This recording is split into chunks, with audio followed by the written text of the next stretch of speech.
கிருஷ்ணகிரி மாவட்டம் பார்கூரில் மின்னொலியில் துவங்கிய அளவிலான கைப்பந்து போட்டியை காங்கிரஸ் நாடாளுமன்ற உறுப்பினர் கோபிநாத் துவக்கி வைத்தார்.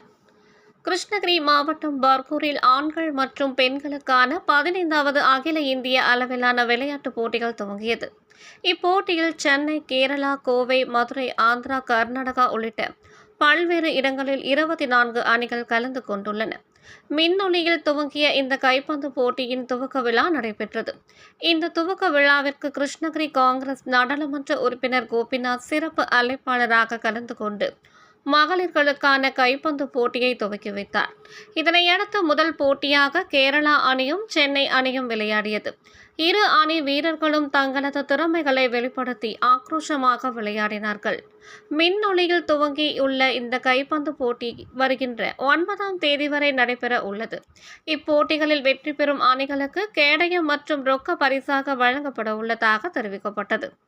இந்த துவக்க விழாவின் போது பர்கூர் கைப்பந்து கழகத்தின் தலைவர் வழக்கறிஞர் அசோகன், கிழக்கு மாவட்ட காங்கிரஸ் துணைத் தலைவர் PC சேகர், காங்கிரஸ் கட்சியின் மாநில பொதுக்குழு உறுப்பினர் L சுப்பிரமணியன், மாநில பொதுச் செயலாளர் ஏகம்பவாணன், மாவட்ட பொருளாளர் உமர், திட்டக்குழு உறுப்பினர்கள் நாஞ்சில் ஜேசு, ரகு, முன்னாள் மாவட்ட தலைவர்கள் கிருஷ்ணமூர்த்தி, ராஜகுமாரவேல், நாராயணமூர்த்தி, மாநில பொதுச் செயலாளர் ராஜேந்திரவர்மா, கலை பிரிவு மாவட்ட தலைவர் கோவிந்தசாமி, SC/ST பிரிவு அமைப்பாளர் ஆறுமுக சுப்பிரமணி, மாவட்ட துணைத் தலைவர்கள் ரெகமத்துல்லா, விவேகானந்தன், கிருஷ்ணகிரி காங்கிரஸ் நகர தலைவர் லலித் ஆண்டனி, பர்கூர் நகர தலைவர் யுவராஜ், தொகுதி பொறுப்பாளர் ஆடிட்டர் வடிவேல், காங்கிரஸ் கட்சியின் முன்னாள் அகில இந்திய காங்கிரஸ் கமிட்டி உறுப்பினர் முத்துக்குமார், சேவாதள மாவட்ட தலைவர் தேவராஜ், மாவட்ட செயலாளர் ஜெயபிரகாஷ் உள்ளிட்ட பலர் கலந்து கொண்டனர்.